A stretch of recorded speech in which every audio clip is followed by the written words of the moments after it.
Ever since Jeremy Corbyn was elected Labour leader in September 2015, there has been speculation about who might replace him. This is because for a lot of that time it was assumed that he couldn't last for long. But last he has. During his time as leader, he's seen off 2 Tory Prime Ministers, Cameron and May, 2 Lib Dem leaders, Farron and Cable, and 8 leaders of UKIP, too many for me to mention. He's probably now closer than ever to becoming Prime Minister. This makes the question of who might succeed him more acute than ever. Corbyn is now a relatively old man. He turned 70 in May 2019. The last 4 years have taken their toll. He is unlikely to want to continue for much longer. The future of the Labour Party is sooner or later going to be up for grabs. There are 2 basic scenarios under which Corbyn passes on the torch. In the first, he does so as Prime Minister. It's highly unlikely that Corbyn would want to serve more than a full term as PM. He might well hand over after a couple of years. As a winner, he would be very well placed to point the way for his successor. That person is unlikely to be Corbyn's closest ally, the Shadow Chancellor John McDonnell, who would be the most important person in a Corbyn government.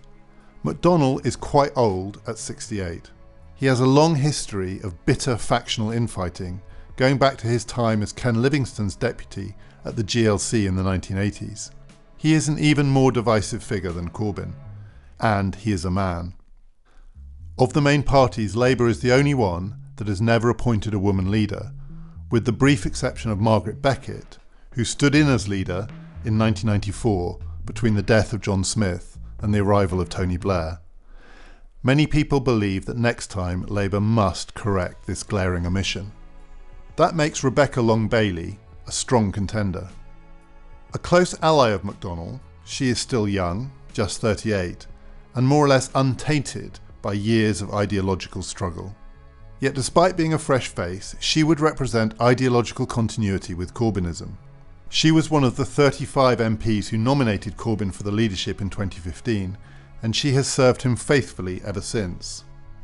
There are 2 things that could count against her.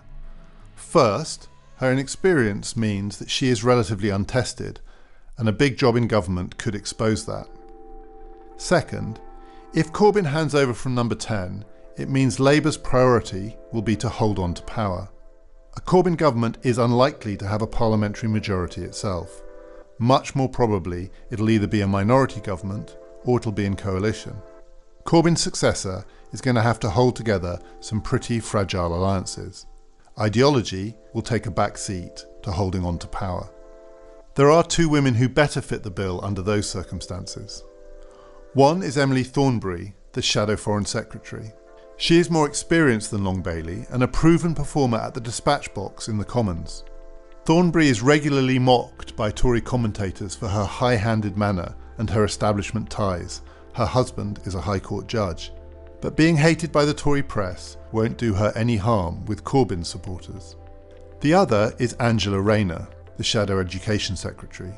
Rayner is anything but an establishment figure. She became a single mother at 16, having left school with no qualifications. Although no older than Long-Bailey, she is now a grandmother.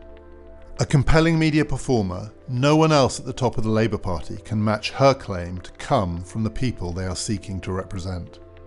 If neither Thornberry nor Rayner makes it, then Labour may have to turn to another man. The best placed is Keir Starmer, who has doggedly steered Labour's Brexit strategy through the House of Commons.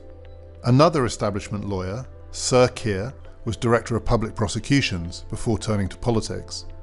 He is a safe pair of hands and very skilled at parliamentary management. He could be the best bet to hold a coalition together, but he will only get his hands on the top prize if the women let him have it. The alternative scenario is that Corbyn hands over after a defeat, either following a short tenure in number 10 or none at all. If that happens, his brand will be damaged and his hold over his party will be diminished. At the same time though, history teaches us that Labour is more likely to pursue ideological purity out of government than in. Corbyn's own rise to the top is ample evidence of that. The prospect of years of opposition might open the way to a true Corbynite successor, perhaps Long-Bailey herself, or perhaps someone even younger and less experienced. Laura Pidcock, who is the 32-year-old shadow business minister, or Cat Smith, the 34-year-old shadow minister for voter engagement and youth affairs. But it might also open the way for a rejection of the Corbyn experiment altogether. It depends on the electorate, which in this case means Labour's members. What we know of this group is that they are strongly anti-Brexit, but they are also strongly pro-Corbyn on a range of issues, which includes a mutual detestation of all forms of military action, stemming from their hatred of the Iraq War with all its consequences. Simply being anti-Brexit is not enough to win this group over, as Owen Smith discovered when he stood against Corbyn for the leadership in 2016 and was roundly defeated. The anti-war sentiments of Labour members rules out some candidates who regularly get touted as possible successors, many of whom have very strong credentials taking on first May, then Johnson, on Brexit. They include Hilary Benn, Yvette Cooper and the current Deputy Leader Tom Watson. But whatever else they have going for them, all three voted for the Iraq War. No one who did that will ever become Labour leader, while the electorate is the members, and they get the final say. By contrast, Keir Starmer was not in Parliament when the Iraq War vote took place. He has been very careful to position himself so as not to rule himself out of any future leadership contest. When the last set police vote took place in the Commons on a military matter, the vote on bombing Syria in 2015, Starmer voted with Corbyn against the government. Benn, Cooper and Watson all voted with Cameron. Corbyn will not be able to handpick his successor. If he quits in government, then staying in power will be a priority for the party. If he quits out of government, then Corbynism will be a damaged brand. His successor will need to have both anti-Brexit and anti-war credentials. Currently, Thornberry and Starmer both fit that bill. But if the party wants someone who would really break the mould of British politics, then Rayner is the one to watch.